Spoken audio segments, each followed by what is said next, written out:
ನಮಸ್ಕಾರ ರೀ ನಮ್ಮ ದೊಡ್ಡ ಮಂದಿಗೆ ನಮ್ಮ ಉಳಿವಿ ಪಾರ್ಟ್ 2 ನೋಡ್ಕೊಂಡು ಬರೋಣ ಬರ್ರಿ. ಎಲ್ಲರೂ ಟ್ರ್ಯಾಕ್ಟರ್ದಾಗ ಬ್ಯಾಡ ಅಂತೇಳಿ ನಡ್ಕೊಂತ ಹೋಗಕ್ಕೆ ಸ್ಟಾರ್ಟ್ ಮಾಡಿದ್ವಿ ರೀ.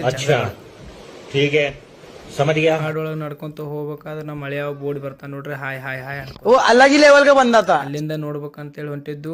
ಕಾಡ್ನಾಗ ಇವ್ರಿಗೆಲ್ಲರಿಗೂ ಕಾಡು ಕೋಳಿ ಕಂಡತ್ತಂತೇಳಿ ಕಾಡು ಕೋಳಿ ನೋಡಕತ್ತಾರೆ. ಅದು ವಿಡಿಯೋದಾಗ ಕಂಡಿಲ್ರಿ. ಇವ್ರು ಕಾಡು ಕೋಳಿ ಕಡೆ ಭಾಳ ಗಮನ ಹೋಗಿತ್ತು ಇವ್ರಿಗೆ. ಕಾಡು ಕೋಳಿ ನೋಡ್ಕೊಂತ ಹೊಂಟಾರೆ ಎಲ್ಲರೂ.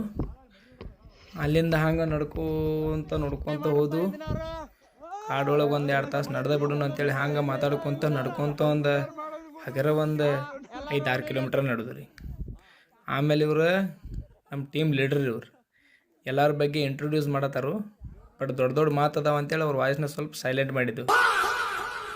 ಹಂಗೆ ಮಾತಾಡ್ಕೊತ ಎಲ್ಲರ ಬಗ್ಗೆ ಇವ್ರು ಇಂಟ್ರೊಡ್ಯೂಸ್ ಕೊಟ್ಟರು. ಎಲ್ಲರ ಬಗ್ಗೆ ಇಂಟ್ರೊಡ್ಯೂಸ್ ಕೊಟ್ಟ ವಿಡಿಯೋ ಮಾಡ್ಕೊತ ಬಂದಿದ್ದರು ಇವ್ರು. ಇನ್ನು ಅಲ್ಲಿಂದ ನಡ್ಕೊತ ಒಂದು 5-6 ಕಿಲೋಮೀಟ್ರ್ ಹೋಗಿದ್ಮೇಲೆ ಅಜ್ಜನ ದರ್ಶನಕ್ಕೆ ಅಜ್ಜನ ಗುಡಿಗೆ ಬಂದು ಮುಟ್ಟಿದ್ದು ರೀ. ಅಜ್ಜನ ದರ್ಶನ ಮಾಡ್ಕೋಬೇಕಂತೇಳಿ ರಾತ್ರಿ ಆಗಿತ್ತು. ಅಷ್ಟೊಂದು ಯಾರು ಕ್ಲಿಯರ್ ಕಂಡಿಲ್ಲ. ಹೋಗೊಂಬರ್ರಿ ಅಜ್ಜನ ನೋಡೋಕೆಲ್ಲರೂ ಗೇಟಿಂದ ಒಳಗಡೆ. ಹಂಗೆ ಗುಡಿ ಒಳಗೆ ಹೊಂಟಿದ್ದು ರೀ. ಹೋಗುವಾಗ ದ್ವಾರ ಬಾಗಲ್ದಾಗ ಅಜ್ಜನ ಇಲ್ಲೇ ಫಸ್ಟನ್ನು ನೋಡಿದ್ದು. ದ್ವಾರ ಬಾಗಲ್ದಾಗ ಮೂರ್ತಿ ಅವ್ರದ್ದು.